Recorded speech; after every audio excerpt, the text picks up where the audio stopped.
Hello दोस्तों, नमस्कार। आप सभी का स्वागत है। आज की क्लास में हम पढ़ेंगे खिलजी वंश। इससे पहले हमने गुलाम वंश पढ़ लिया था, तो चलिए फिर खिलजी वंश के बारे में कुछ जानते हैं। ठीक है, तो हम पढ़ेंगे आज खिलजी वंश। समझ गए? आपको जो है हमने गुलाम वंश पढ़ा दिया था। गुलाम वंश पढ़ा दिया था। इसका काल था 1206 से 1290 तक। दूसरे नंबर पे आता है खिलजी वंश।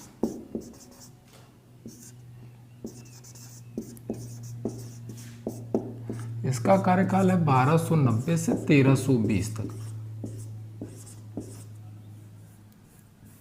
1320 तक।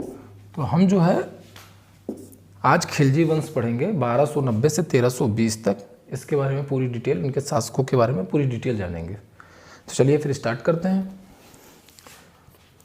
खिलजी वंश। पहले खिलजी वंश के शासकों के नाम जान लीजिए। ठीक, नंबर 1 पे आते हैं जलालुद्दीन खिलजी।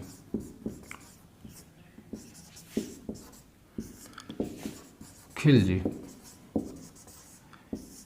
जलालुद्दीन खिलजी का काल है 1290 से 1296 तक। समझ गए? इनके बाद आते हैं अलाउद्दीन खिलजी।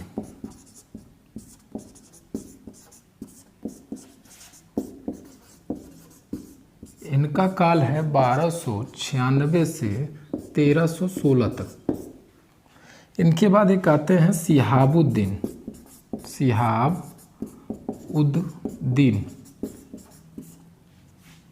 जिनका कार्यकाल 1316 में ही स्टार्ट होता है और ख़त्म हो जाता है। इम्पॉर्टेंट नहीं है लेकिन लिख दिया। नंबर 4 पे आते हैं मुबारक खिलजी।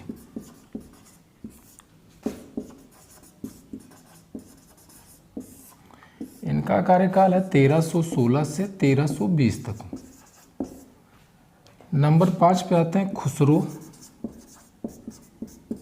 शाह या खुसरो खां। ये भी बहुत ज़्यादा 10 दिन या 15 दिन के आसपास ये रहे थे।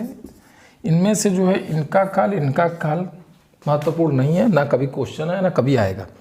इनसे भी एक आध क्वेश्चन बनता है। सबसे इम्पोर्टेंट है अलाउद्दीन खिलजी। इनसे भी क्वेश्चन एक ही काद बनता है। ठीक है, तो इनके विषय में हम बारी बारी से जानेंगे। सबसे पहला इनसे एक क्वेश्चन आता है कि आप ये पूछिए कि खिलजी वंश का संस्थापक जो है जलालुद्दीन खिलजी था। ठीक है, जलालुद्दीन खिलजी खिलजी वंश का संस्थापक था। अब इनके विषय में बस यही एक क्वेश्चन है इम्पोर्टेंट। बस इसके बाद आते हैं अलाउद्दीन। हम सिर्फ इम्पोर्टेंट ही पढ़ेंगे। अलाउद्दीन खिलजी, इन्हीं के विषय में पूरी जानकारी लेनी है हमको। इन्हीं से हमेशा क्वेश्चन आता है और बहुत सारे क्वेश्चन इनसे बनते हैं। मिनिमम 20 तो बनते ही बनते हैं। ठीक है, तो इनके ये जो थे अलाउद्दीन खिलजी, वो जलालुद्दीन खिलजी के भतीजे थे। और भतीजे, इन्होंने अपनी पुत्री का विवाह भी अलाउद्दीन से कर दिया था। समझ गया? अलाउद्दीन खिलजी जलालुद्दीन का भतीजा था और इसका विवाह जलालुद्दीन ने अपनी पुत्री का अलाउद्दीन से कर दिया था। ठीक है, तो इसको देख लीजिए एक बार। चलिए फिर इसको मिटाते हैं।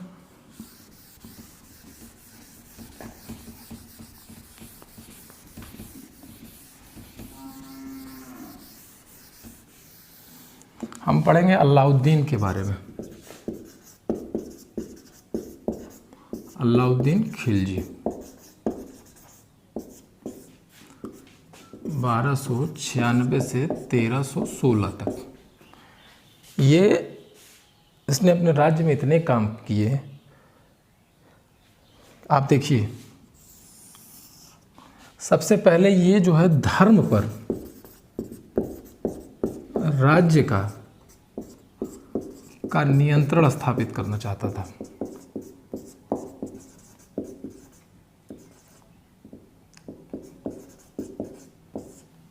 एक पॉइंट हो गया, धर्म पर राज्य का नियंत्रण स्थापित करना चाहता था। यही जो है अपना अलग धर्म चलाना चाहता था।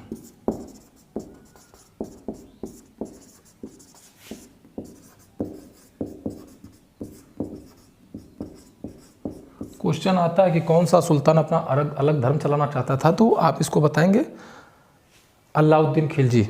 इसने जो है सिकंदर सानी द्वितीय की उपाधि धारण की थी।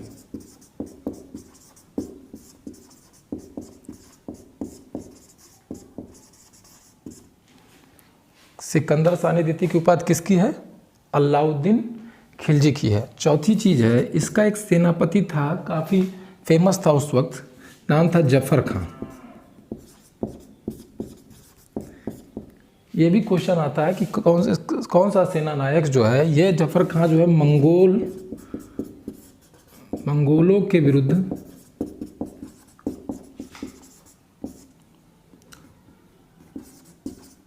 लड़ते हुए मारा गया था। क्वेश्चन आता है कि कौन सा सेना नायक मंगोलों के विरुद्ध लड़ते हुए मारा गया था, तो उसका नाम था जफर खां। ठीक है, अब आते हैं, इसने जो है इसके राज्य में विद्रोही थे, विद्रोह हो रहा था, तो इस तरह से इसने जो है अपने राज्य में 4 अध्यादेश जारी किए थे। ठीक है, अध्यादेश में इसने क्या किया था? इसने अध्यादेश जारी किए थे 4। पहले में इसने क्या कहा था कि कोई भी भूमि जो है उपहार में मिली हो, पेंशन में मिली हो, किसी भी तरीके से भूमि मिली हो, उसको इसने जब्त कर लिया। उपहार, पेंशन आदि में मिली भूमि को जब्त कर लिया। पहला इसने क्या किया? भूमि, पेंशन आदि उपहार में मिली भूमि को इसने जब्त कर लिया। दूसरा काम इसने किया, गुप्तचर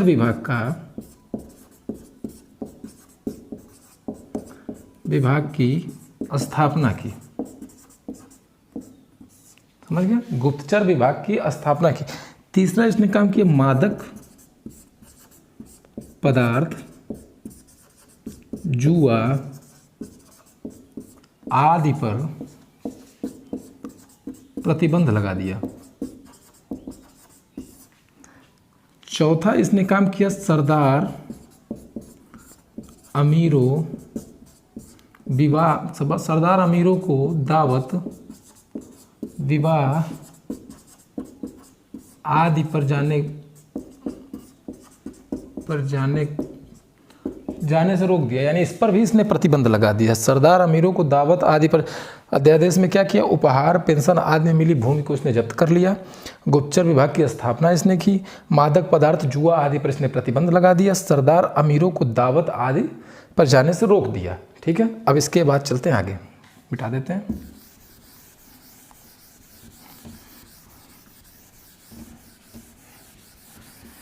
थोड़ी सी डिटेल भी जानिए। जैसे इसने जो है उस वक्त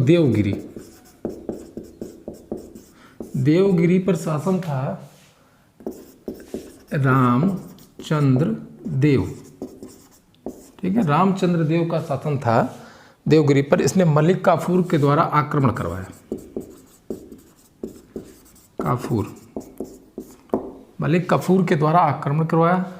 जो रामचंद्र देव थे वो अधीनता इसकी स्वीकार कर ली और एलीचपुर का कर देने का वादा कर दिया। अलाउद्दीन को रामचंद्र देव ने एलीचपुर का कर देने का वादा कर दिया। उसके बाद क्या होता है कि साल 2 साल बाद इन्होंने कर देना बंद कर दिया। फिर से आक्रमण करता है और इनको बंदी बना लेता है। रामचंद्र देव को बंदी बनाने के बाद साल भर बाद इनको रायन की उपाधि, बाइज्जत एकदम रायन की उपाधि देकर इनको छोड़ देता है रामचंद्र देव को। क्वेश्चन ये आता है देवगिरी का शासक कौन था? रामचंद्र देव। यहाँ पे एक और बात आती है कि कहीं कहीं पर शंकर देव भी लिखा रहता है। देवगिरी के शासक में रामचंद्र देव भी लिखा हो सकता है, शंकर देव भी लिखा हो सकता है। यहाँ पे दोनों आंसर सही है। पता चले आप देवगिरी का रामचंद्र देव ही पढ़ के जाए और शंकर देव आ जाए तो आप कहते कि हाँ ये वाला गलत है। रामचंद्र देव का पुत्र ही शंकर देव था। समझ गए ये? और इसने एक जगह आक्रमण किया था मेवाड़ नहीं, चित्तौड़। उस वक्त चित्तौड़ पर किसका शासन था? रतन सिंह का। इसने इनको मृत्यु के घाट उतार दिया था। इनकी पत्नी थी पद्मिनी, उनको ये काफ़ी पसंद कर लिए थे। और पद्मिनी ने ही उसी समय राजस्थान में एक होता था प्रथा जौहर, पहली बार जौहर इन्हीं के द्वारा हुआ था, पद्मिनी और उनके पूरा एकदम महिलाओं का जो पूरा ग्रुप था। अब इसके विषय में क्वेश्चन ये आता कि पहला तो क्वेश्चन आता चित्तौड़ का शासक कौन था इनके समय में, तो राणा रतन सिंह थे। और एक और यहाँ से जानकारी ले लीजिए, ये जो कहानी है पद्मिनी राणा रतन सिंह और अलाउद्दीन का, 1540 में मलिक मोहम्मद जायसी थे, मोहम्मद जायसी, इनकी रचना है, कृत्य है पद्मावत, उसमें पूरा इसका वर्णन है। समझ गए? चलिए फिर आगे चलते हैं। समझ गए इतना?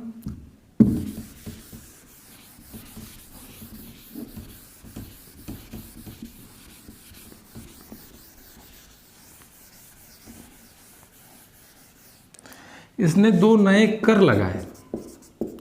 एक कर का नाम है घरी कर, एक कर का नाम है चरी कर।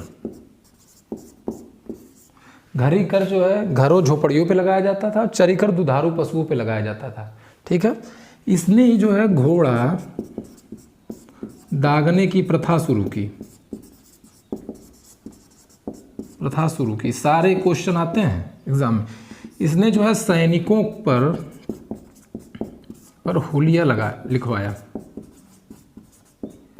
ये कहीं से भी मिस्टेक नहीं चाहता था, इतना चतुर आदमी था कि हर चीज़ में झूठ ना कोई बोल पाए, कोई इसके सामने काल में भ्रष्टाचार इसके साथ ना कर पाए। खासकर इसने जो है भूमि को खालसा भूमि में बदल दिया। खालसा भूमि वो भूमि होती थी जिसपे सीधे राजा का नियंत्रण होता था, यानी केंद्र का नियंत्रण होता था। इसने ये 2 काम किए। ठीक है, इसने जो है दीवान ए मुख्तक राज की स्थापना की। ये पहला इस पर एक क्वेश्चन आता, दीवान मुख्तक राज की स्थापना किसने की, तो अलाउद्दीन खिलजी ने की। ये विभाग किस विभाग से रिलेटेड था, तो ये होता है वित्त विभाग से। समझ गए? कर वगैरह इसमें वित्त विभाग की पूरी बातें होती थी। तो ये 2 क्वेश्चन इससे बन। इसी ने जो है दीवान ए रियासत की स्थापना की। दीवान ए रियासत की स्थापना की। बाजार के संबंध में के बारे में इसमें बताया गया है, बाजार नियंत्रण। ठीक है, इसके बाजार नियंत्रण, बाजार के अध्यक्ष को उस समय सहना बोला जाता था। क्या बोला जाता था? सहना। अध्यक्ष कौन था? मलिक कबूल। समझ गए? इसने जो है उपज का 50% कर लिया। सोचिए, 50% इसने कर खुद के लिए रखा। ठीक है, इसने भूमि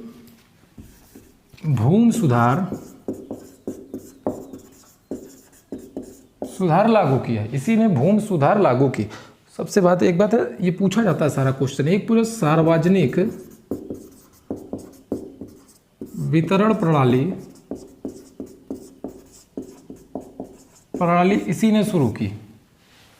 ये भी क्वेश्चन आता है, सार्वजनिक वितरण प्रणाली किसने शुरू की। ठीक है, और भूमि सुधार लागू किया। और इसके समय के कुछ शासक जान लीजिए, ये भी आता है क्वेश्चन। गुजरात के विषय में कर्णदेव हैं। ठीक है, रणथंभौर के विषय में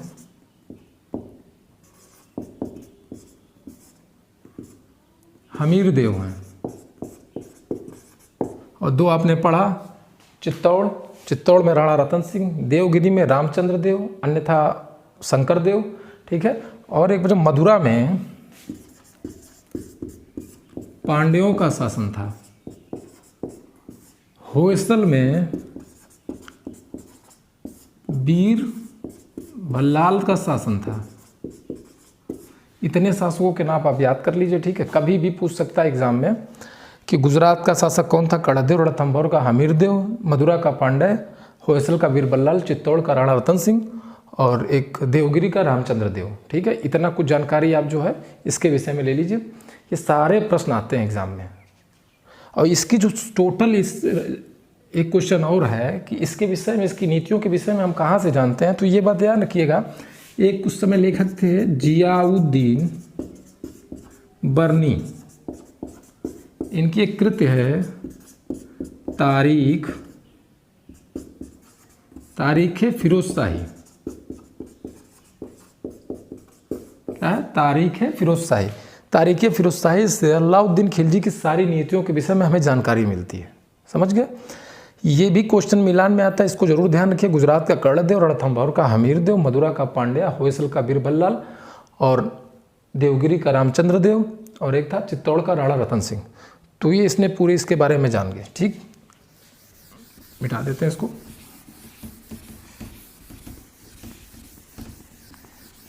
ये सिर्फ हम उतना ही बता रहे हैं जितना एग्ज़ाम पॉइंट है। एग्ज़ाम के में पूरा इसके अलावा कहीं से भी एक भी क्वेश्चन नहीं बनता है। आप प्रीवियस ईयर पेपर कहीं से भी कुछ भी उठा लीजिए, सिर्फ इसी में से ही पूछा जाता है। चलिए, अब एक पॉइंट है, आप जान लीजिए मुबारक शाह के बारे में, मुबारक खिलजी के बारे में। इसके विषय में सिर्फ एक ही पॉइंट आता है, इसने जो है स्वयं को खलीफा घोषित किया था।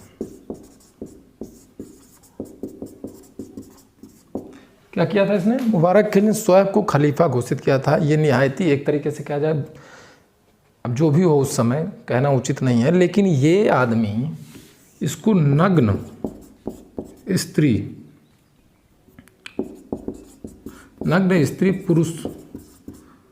पुरुषों की संगत पसंद थी इसको। ये नंगा ही दरबार में चला आता था। कभी कभी ये महिलाओं के कपड़े पहनता था,